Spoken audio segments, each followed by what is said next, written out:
హుస్నాబాద్ పట్టణ అభివృద్ధిలో కవులు భాగస్వాములు కావాలని, వారి రచనలు సమాజాన్ని ప్రభావితం చేసేలా ఉండాలని మున్సిపల్ చైర్పర్సన్ ఆకుల రజిత వెంకన్న కోరారు. క్రోధినామ సంవత్సర ఉగాదిని స్వాగతిస్తూ జన జాగృతి కళా సంస్థ ఆధ్వర్యంలో మున్సిపల్ కార్యాలయంలోని కవి సమ్మేళనం నిర్వహించారు. ఇక పట్టణానికి చెందిన పలువురు కవులు, కళాకారులు తమ కవితా గానంతో ఉగాదిని స్వాగతించారు. ఉగాది పచ్చడి తాగిన తర్వాత ఇలాగే జీవితం కూడా షడ్రుచుల సమాహారాన్ని పలువురు నాయకులు సందేశం ఇచ్చారు. మనిషి కష్టం వచ్చినప్పుడు కుంగిపోకుండా ధైర్యంగా ముందుకు సాగాలని అన్నారు. పదవుల కోసం ప్రాకులాడడం తగదని, నిజాయితీగా జీవించాలని హితో పలికారు. ముఖ్య అతిథిగా పాల్గొన్న చైర్పర్సన్ రజిత వెంకన్న మాట్లాడుతూ, దేశంలో స్వార్థం పెరిగిపోయిందని, ప్రజలు విశాల దృక్పథంతో ఆలోచనలు పెంచుకోవాలని సూచించారు. రానున్న క్రోధినామ సంవత్సరంలో ప్రజలందరూ సుఖ సంతోషాలతో జీవిస్తారని ఆకాంక్షించారు. ఈ కార్యక్రమంలో కౌన్సిలర్ వాలా సుప్రజ నవీన్, మాజీ సర్పంచ్ కేడం లింగమూర్తి, మాజీ కౌన్సిలర్ గాదిపాక రవీందర్, నాయకులు చిట్టి గోపాల్ రెడ్డి, మేఘల వీరన్న యాదవ్, పందిళ్ల శంకర్, కవి రచయిత ముక్కర సంపత్, యనగందుల శంకర్, దేవర కనకయ్య, బూట్ల రాజమల్లయ్య, చిట్టి దేవంత్ రెడ్డి, తిప్పర్తి శ్రీనివాసులు, గడిపె బాలయ్య, కళ్యాణ్ లక్ష్మణ్, పోరండ్ల సత్యనారాయణ, కోటి స్రవంతి, బత్తుల రవీందర్, అబ్బా సాంబమూర్తి, డేగల రమేష్ తదితరులు పాల్గొన్నారు.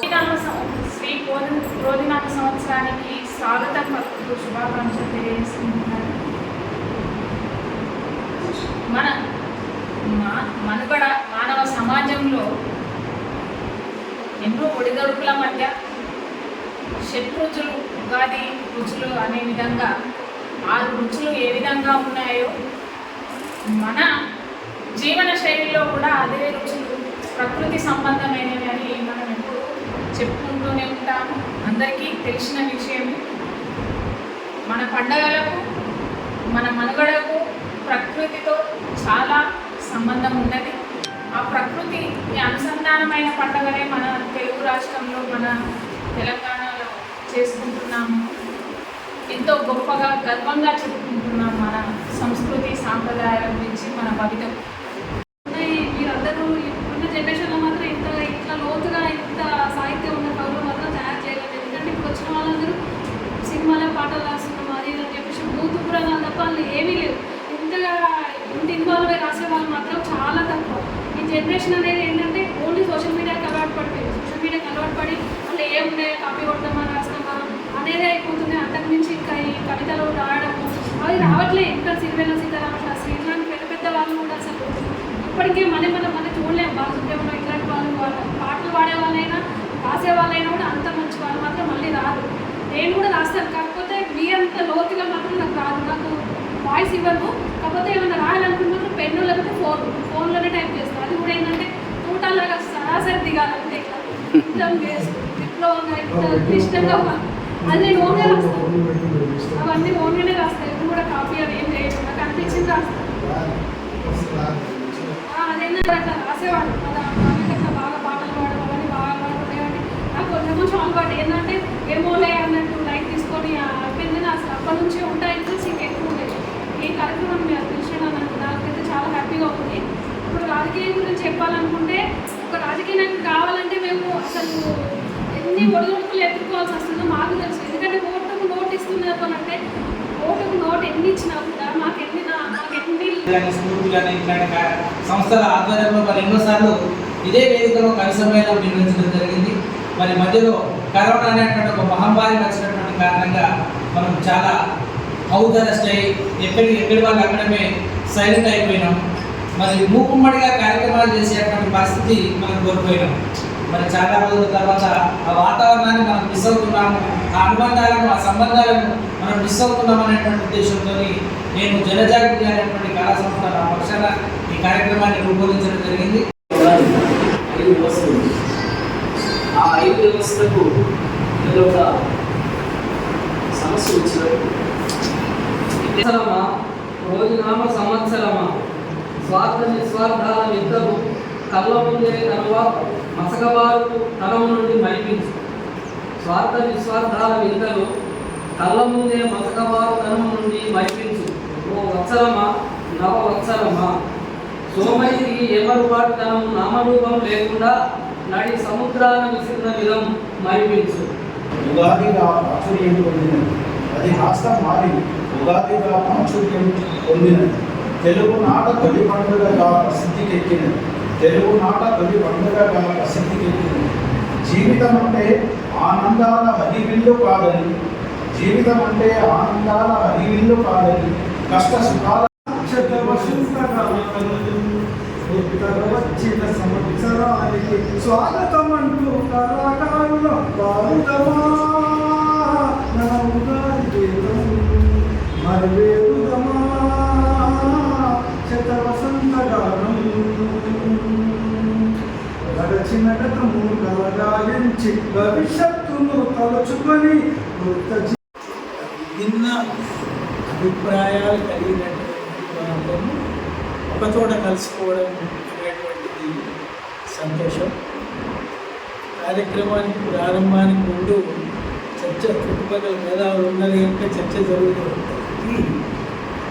ఏమిటి అని అంటే ఇవాళ రాజకీయ విభిన్న సమాజంలోంచి విడదీయలేము. అందరం ఎన్ని చెప్పినా ఎన్ని చేసినా విడదీయరాని అందం అయిపోయింది. ప్రతిసారి ఎండలు ఎక్కువ అవుతూనే ఉన్నాయి. ప్రతిసారి ఎండలు ఎక్కువ అవుతూనే ఉంటాయి. అట్లాగే ప్రతి ఎన్నికలకు ఓట్ల రేట్లు పెరుగుతూనే ఉన్నాయి.